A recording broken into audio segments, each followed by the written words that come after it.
Сәлем достар, сіздермен бірге Мадина. Менің каналыма тіркеліп, лайк басып, комментария қалдырып қолдап кетіңіздер.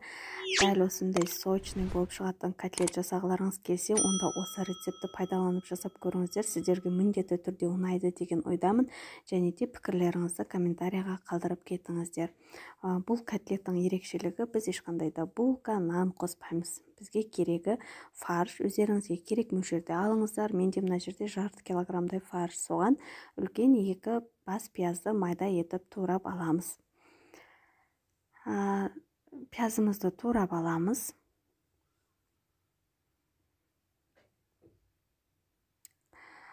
Картопты және де сәбізді теркадан өткізіп аламыз, яғни үккіштен өткізіп аламыз.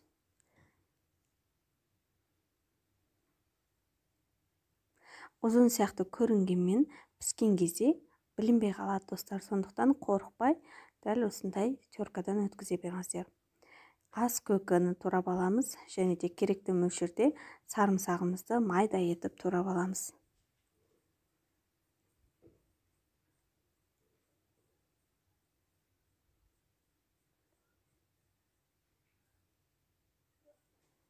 Бір жұмыртқамызды саламыз.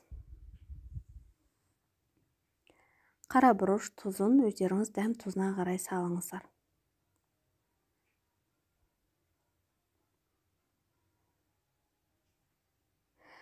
Мен ешқандай да нан қоспағандықтан кішкене ұн салып жібердім. Сол кезде котлет жақсы жиналатын болады. Жақсылап араластырып аламыз. 1-2 қасықтай сұйық май құйып жіберіңіздер достар. Дәл осы фарштың үстіне 1-2 қасық сұйық май құямыз. Именно сол жерім менің видеоға түспей қалыпты. Осындай формаға салған соң, ұнға ары-бері котлетімізді аунатып аламыз. Қызған майда алды-артын қызарғанша пісіріп аламыз.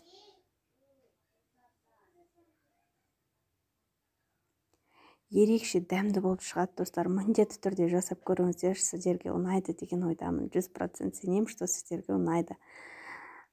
Сосын котлеттеріміздің барлығын қайтадан осы табамызға салып, үстіне 100 мг су құйып, 15-20 минутқа бұқтырып қоямыз. Отымызды сәл баяулатамыз. Қарап отырыңыздар, су тартылып, жаңдай асты күйіп кетпесін. Міне достар, котлетіміз дайын, ас болсын. Видеоның соңынан дейін қарағандарға көп рахмет. Сау болыңыздар.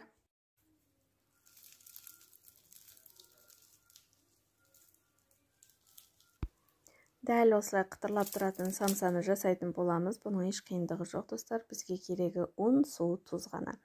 Менде мына жерде 3 кесе ұн, үлкен кеседе, кішкентай қасықта 1 қасық тұз и 500-550 граммдай су. Осыдан менде шағын 4 зуала шығады. Егер сіздерге көптеу болса, порциясын азайтып, егер көбірек жасайым десеңіздер, енді порциясын қосуға болады. Бұл жерде қатып қалған граммдар жоқ. Қамырды жай ғана жұмсақ етіп илеміз, қатты илеп алмаңыздар. Міне осыдан 4 зуала шықты. Енді осыны жұп-жұқа етіп жаямыз. Қатпарлы самса шығудың несі, жұқа етіп жайып, ішін жақсы сливочный маймен майлау.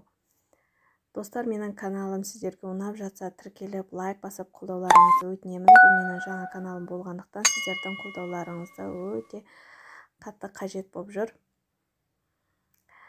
Ішін жақсылап майлап болған соң, екінші жайып дайындап қойған қамырымызды тура осы қамырдың бетіне тегіс етіп қоямыз. И бұның да бетін сливочный маймен майлаймыз. Барлық жерін тегіс етіп, көбірек маймен майлаңыздар.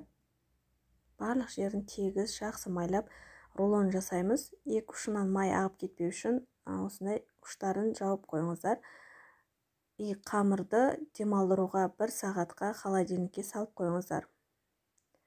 Салмасына менде ет, картоп, пияз, қара бұрыш, дәм тұзына қарай тұз и сұйық май. Сұйық майдан 6 қасықтай ішіне қоссаңыздар болады. Мен мына жерде өлшеген жоқпын, үйге болғандықтан енді өздеріңіз дәм тұзына қарай салыңыздар, тұздарын, қара бұрыштарын.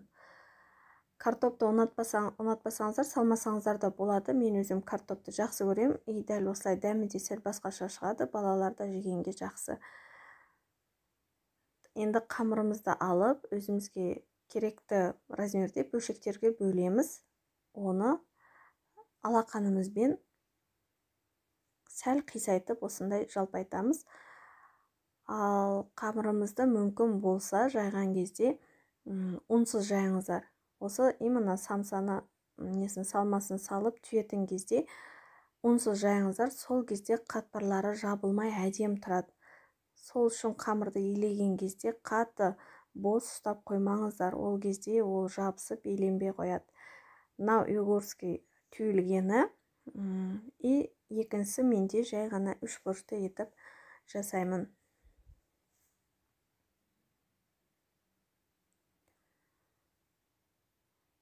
Самсамыз 180 градуста 45-50 минутта піседі, бірақ оны да өздеріңіздің духовкаларыңыздың градусына реттеп қойыңыздар. Әркімдікі әрқалай, мысалға біреулер 180 градуста күйіп кетуі мүмкін деген сияқты, біреулердікі піспей қалады.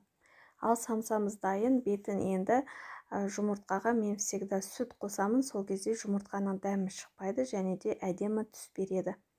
Дәл осы лайфхак сіздерге қолданып көріңіздер.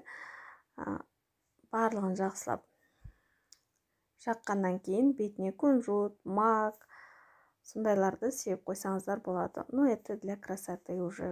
Тоже өз қалауларыңызға байланысты ол да. Міне самсамыз дайын, достар. Ерекше дәмді және өте тойымды болып шығатын самбуз тамағын дайындайтын боламыз. Достар, бұл шынымен де өте дәмді. Дәл осы рецептпен жасап көріңіздер. Сіздерге міндетті түрде ұнайды деген ойдамын. Каналыма тіркеліп, лайк басып кетіңіздер. Бізге керегі ыстық қайнаған судан 300 грамм, кішкентай қасықта 1 қасық тұз және 500 граммдай ұн, 3 қасық сұйық май. Достар, бұл жерде менде үлкен порция. Егер сіздерге бұл көптеу болса, дәл осы порциясының жартысын қолданыңыздар. Ең бастысы қамырды қайнаған суда илеу және де тұзын аздау етіп салыңыздар. Қамырымыз жұмсақ илену керек, бірақ қолға жабыспайтындай. 30 минутқа демалдырып қоямыз. Оған дейін ішіне салмасын дайындаймыз. Пияз және сәбізді майда етіп турап аламыз.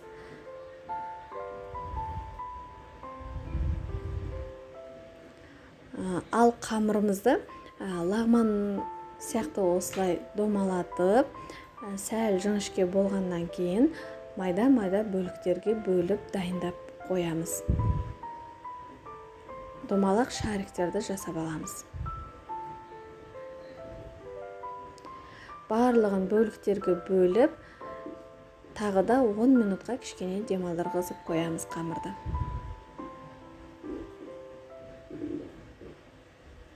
Ал енді оған дейін салмасын қуырып дайындап аламыз. Менде мына жерде 500 грамм фарш. Табамызға сұйық май қоямыз. Қызған соң фаршымызды салып қуырып аламыз. Тұзын, қара бұршын, дәм тұзына қарай салыңыздар.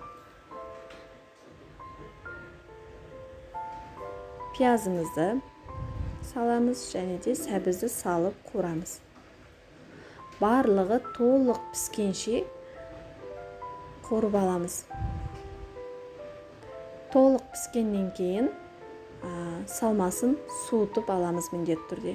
Оған дейін қамырымызды домалақ етіп жайып дайындап аламыз. Міне осындай қалыңдықта.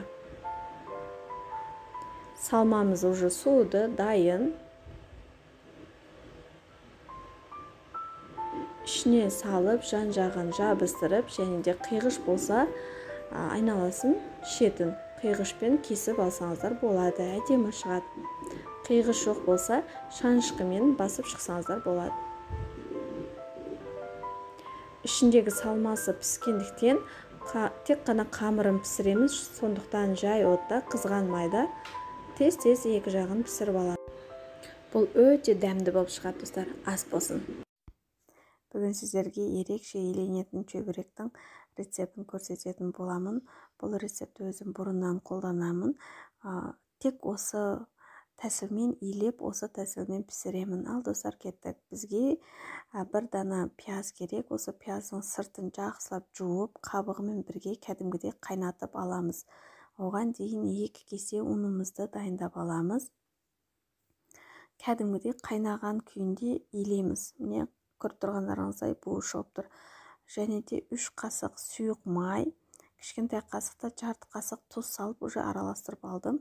Және де осы қайнап тұрған сумен илейміз. Егер де сіздер жаңағыдай пияздың суымен илегілеріңіз келмесе, онда жай ғана суды қайнатып илесеңіздер болады. Бірақ дәл осы рецепті пайдаланып көріңіздер, дәмі де ерекше болады, тестасы жұмсақ, күшті болып шығады. Қамырымыз қатты емес, жұмсақ та емес, средний болып илену керек. Бір 30 минутқа демалдырғыз қоямыз. Оған дейін пиязымызды блендерден өткізіп аламыз. Блендер жоқ болса, қолмен турап алсаңыздар да болады. Бірақ өте майда етіп тураңыздар, себебі майға тез пісу үшін. Тұз үлкен қасықта жарты қасықтай, және де 5 қасықтай су құйып жіберемін. Фарш 500 грамм. Қара бұрышты дәміне қарай салыңыздар. Барлығын жақсылап араластырып дайындап аламыз. Достар, бұл менің жаңадан ашылып жатқан каналым болғандықтан сіздердің қолдауларыңызды қатты күтемін. Каналыма тіркеліп, лайк басып, комментарий қалдырып отыруларыңызды өтінемін. Қамырымызды домалық шариктерге бөліп алып, барлығын тегіс етіп жаямыз, және қамырды жұқа етіп жайыңыздар. Қалың болып қалса, тестасы әдемі шықпай қалады. Жұқа етіп жайып, ішіне керекті мөлшерде өздеріңіз салмасын салып, шетін жақсылап жабыңыздар. Кішкене басып жіберіңіздер, ауасы шығып кетсін, сол кезде майға салғанда ысып кетпейтін болады. Вилкамен, жаңа шанышқымен обязательно осылай басып жіберсеңіздер болады. Пісірген кезде шеті ашылып кетпеу үшін. Майды қатты қыздырып алудың қажет жоқ, себебі сырты тестасы пісіп, іші піспей қалмай жүрмесін. Дәл осы рецептпен чебуректеріңіз сочный, мощный болатын болады. Сау болыңыздар.